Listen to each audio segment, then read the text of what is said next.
Bismillahirrahmanirrahim. Assalamualaikum warahmatullahi wabarakatuh. Nama saya Armada. Saya berasal dari jurusan Manajemen Informatika.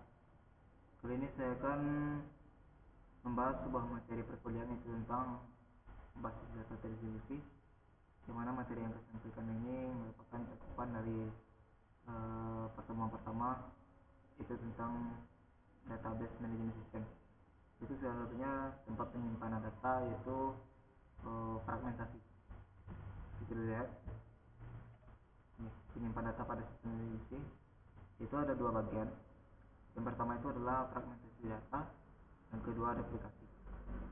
Fragmentasi data itu terdiri dari relasi-relasi yang dibagi ke atau fragmen yang lebih kecil dan mengirimnya pada beberapa tempat.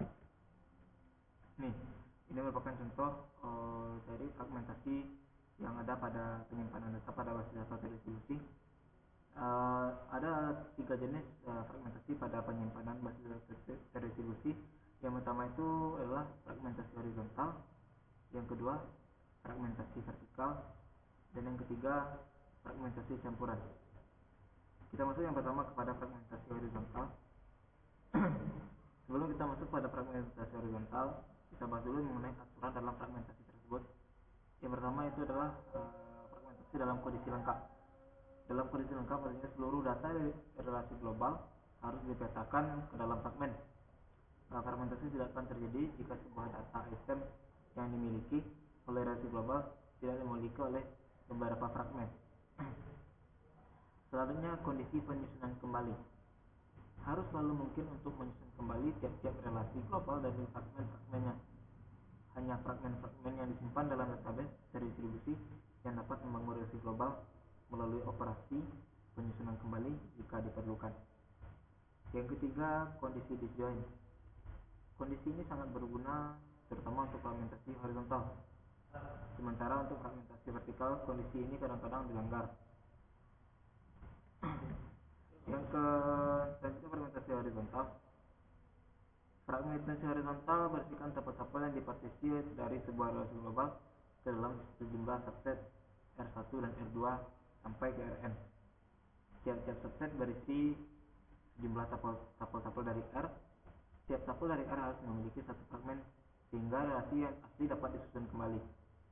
Dan selanjutnya, sebuah fragmen dalam fragmentasi horizontal dapat didefinisikan sebagai sebuah seleksi pada relasi global R.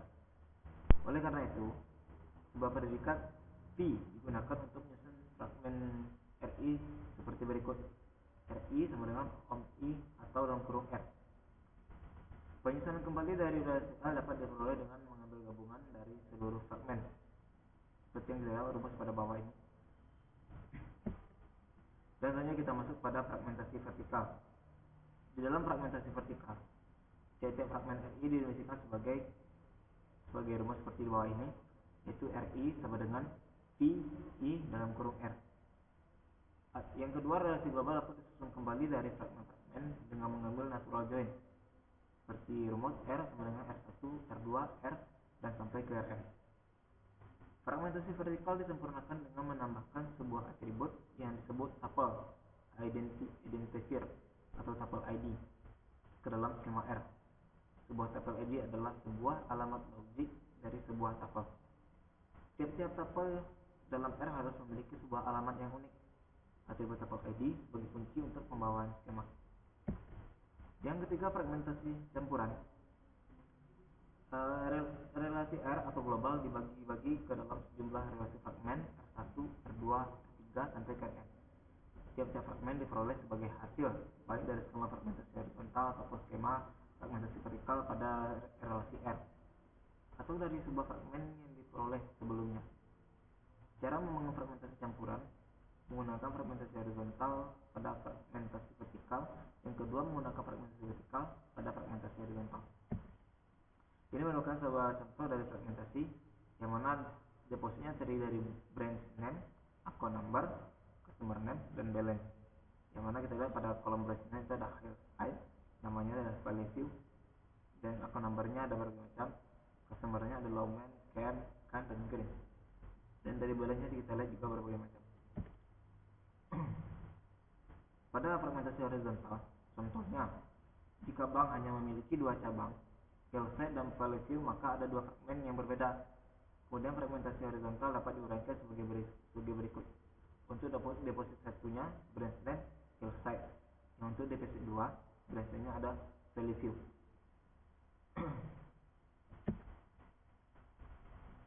ini adalah dua fragmen tersebut juga digambarkan. Yang gambar A untuk deposit 1 untuk Branchland Hillside. Yang deposit 2 itu untuk Branchlandnya Valleyview. Nah, dalam kondisi penyesuaian kembali sangat mudah untuk diperiksa karena selalu mungkin untuk disusun kembali relasi global deposit melalui operasi yang ada di bawah ini. Deposit sama dengan deposit 1 deposit 2. Yang selanjutnya fragmentasi vertikal. Pada fragmentasi vertikal, relasi deposit memerlukan penambahan tuple ID. Berikutnya ada contoh penambahan tuple ID pada fragmentasi vertikal, yang mana tuple ID ini ditambahkan sesuai dengan urutan 1, 2, 3, 4, 5, 6 sampai dengan 7. Dan sebuah fragmentasi vertikal dari relasi ini dapat diuraikan sebagai yang terbentuk di bawah ini sesuai dengan tuple ID-nya. Untuk relasi deposit ketiga itu adalah terdiri dari branch name, consumer name, dan tuple ID. Sedangkan untuk relasi deposit 4, account number, balance, dan tuple ID. Untuk menyusun kembali relasi deposit yang asli dari fragmen-fragmen, kita dapat menggunakan fee deposit scheme atau deposit 3, deposit 4. Atribut gen dari eksepsi data adalah tuple ID, karena tuple ID menggambarkan sebuah alamat. Hal ini memungkinkan untuk memasangkan sebuah tuple dari deposit 3 yang berhubungan dengan tuple dari deposit 4 dengan menggunakan alamat yang diberikan oleh harga tuple ID. Dan selanjutnya fragmentasi campuran. Misalkan relasi R adalah relasi deposit dari contoh sebelumnya. Relasi ini dibagi ke dalam fragmen deposit 3 dan deposit 4 atau secara vertikal. Selanjutnya kita dapat membagi fragmen deposit 3 menjadi fragmen deposit 3A dan fragmen deposit 3B dengan menggunakan skema fragmentasi horizontal ke dalam dua fragmen berikut. Sesuai deposit 3A terlihat menjadi deposit 3, deposit 3B, Valleyview juga termasuk bagian dari deposit 3. Mari kita lihat contoh perubahan dari menjadi fragmentasi campuran. Kita lihat pada tabel di bawah ini. Nah, inilah contoh dari fragmentasi campuran, yang mana pengurutan dibagi ke dalam beberapa dua bagian. Yang pertama relasi deposit 3A, yang kedua ke relasi deposit 3B.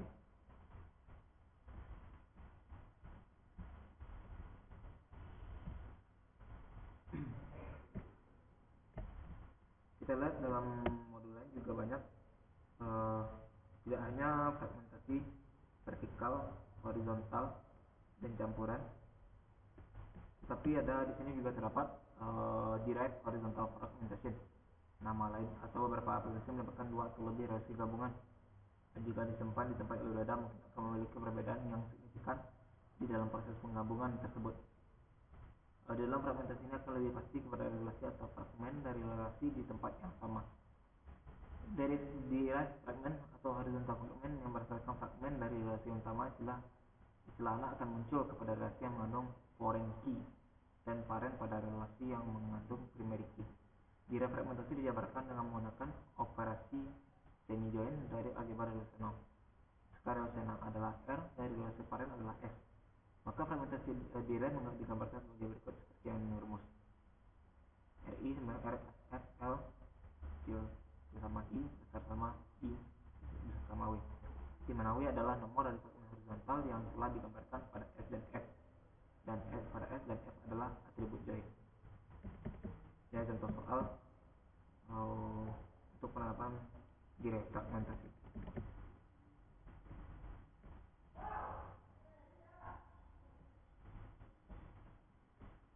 Dan yang terakhir itu adalah tidak terdapat fragmentasi. Strategi final adalah tidak memfragmentasikan relasi. Sebagai contoh, relasi cabang hanya mengandung sejumlah update secara berkala. Daripada mencoba untuk memfragmentasikan relasi secara horizontal, misalnya nomor cabang, akan lebih masuk akal lagi untuk membiarkan relasi keseluruhan dan mereplikasi relasi cabang pada setiap sisinya. Oke, mungkin itu sekian pengantar materi mengakhiri dari saya. Terima kasih. Assalamualaikum warahmatullahi wabarakatuh.